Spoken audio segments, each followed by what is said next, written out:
Hello, good morning and good morning ho sa ating lahat.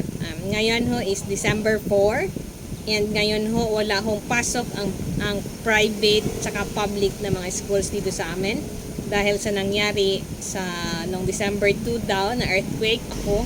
And then yan ho, ang topic ho natin is walang topic, i-update ko lang kayo dahil nag-apply ho ako sa application for disability dahil sa aking TABSO and then now ho na-approve and nagbigay ng message nag-text sa akin si SSS na on or before December 6 is ma-release yung aming disability. Hindi ako masaya na disable ako masaya ako kasi kahit yung may nabalik ng konti yung aking operations. So, ngayon ho is pag-check ko sa bangko, sa land bank, and yun ho andoon na, and then na-withdraw ko na, and then thank you SSS, and then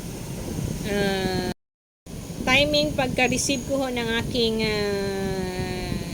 disability, yung partial disability na sa aking TABSO is nasira yung aking electric fan dito sa tindahan. So ang mainit ho dito sa tindahan, ang isa lang nag-function, din sira din ito siya, ginawa lang namin ito siya ginanyan lang, yan, para lang hindi na siya magalaw-galaw, and then yung isa ito nasira, hindi na mag-function yan ha. So mangyari nito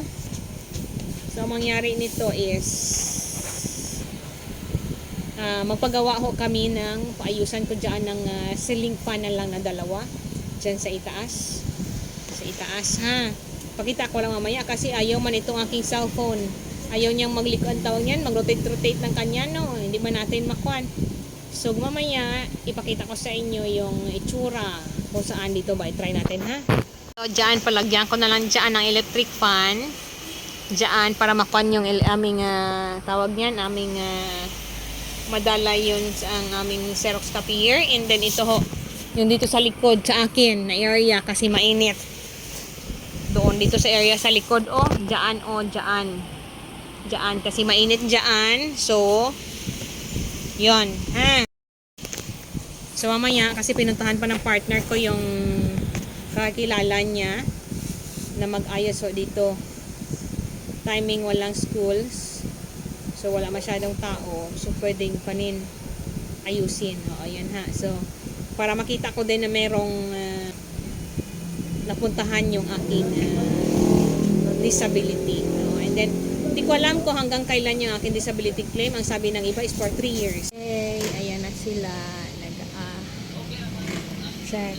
Ayan, pati ito, ayan na nalagay na 18 cm. Pati yung yan, di ulit. And then yung doon, nilagyan pa nila in case tawag yan, bigla mo lang yung para doon. Ano yan?